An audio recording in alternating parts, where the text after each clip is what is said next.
Today in my printmaking series I'm looking at aqua-tints, and this is just an etching, which is just a straight line one like I did in my last etching video, which you can have a look at the link to just here. And this is what happens when you aqua-tint it. So this is a before, this is an after, and this is how it's done. This may seem like an odd print. I'm doing a cat woman. If you have a really close look though, she's got snakes for her mask and her ears and her hair. It's part of a Medusa series I'm doing. If you see the other Medusas, it might sort of make a bit more sense. But anyway, on with the print. And here's some of the safety things you need. I definitely need a mask. You definitely need some sort of face mask to not breathe this stuff in. I've got gloves because you want to not transport this dust onto anything else. You don't want to get it on your clothing because you could end up breathing it in. You don't want to breathe this stuff in. And there's eye protection too. You don't want to get in your eyes. It's probably optional. I think it's always good to protect your eyes, especially as an artist. Never take any risks with your eyes. And this is the stuff we're using. This is traditional stuff. It's rosin, and it's sort of, you see it all flakes up there. And I wrap it up in a bit of screen printing cloth here, a bit of screen printing mesh, and I shake it over the plate. There are different methods you can use. Sometimes you can use spray cans, sometimes you have a box which blows all the dust around and it settles very evenly, but I find just sprinkling it on like this by hand seems to work quite okay. Turn the old hot plate on. This is just barbecue. You can see all the dust just sitting there on the surface of this plate. I'm just going to sit it here on this barbecue and it's going to melt in. Next I pick up some block out or stop out. You can use anything as long as it resists acid, or in this case ferric. And I'm painting on first the bits that I want to be white. Every other bit is going to be a very pale grey. I'm using ferric chloride today, and this stuff doesn't bite as fast or as even as nitric acid, but it is a lot safer to use. Now I'll pop this down. I only leave it in there for probably about 30 seconds. Because it's all a big open area, it etches a lot faster than, say, just a little scrape in a groundwood. Washing it all out very thoroughly, basically paint out the bits that are a pale grey. And it goes back into the ferric again. And I wash it out again. It's very important to wash it out each time. Don't want anything left in there.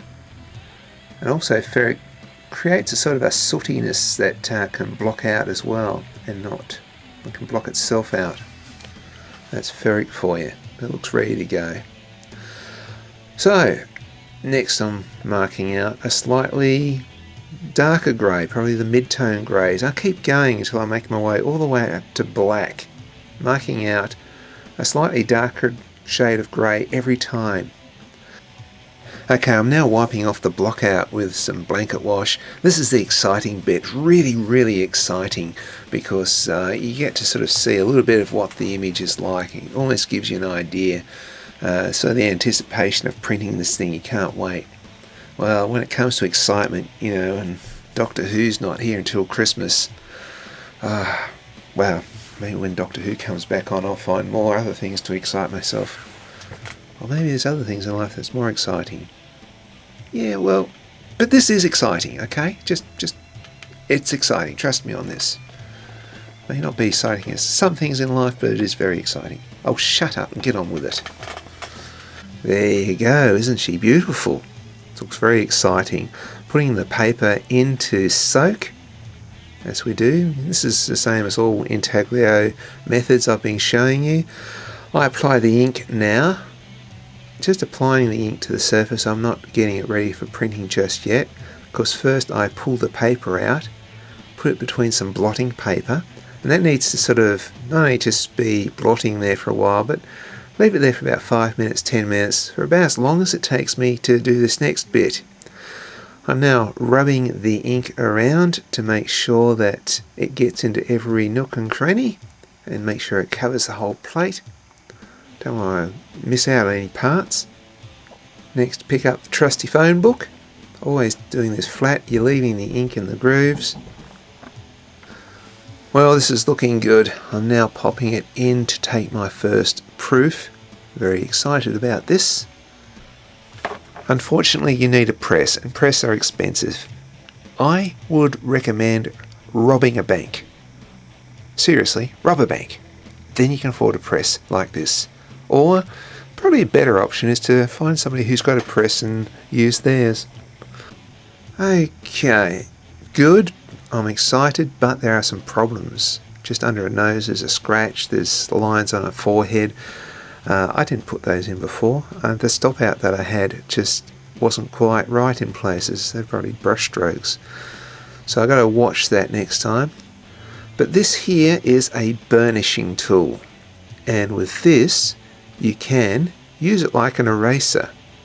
On Aqua-tint especially, you can really just burnish back bits.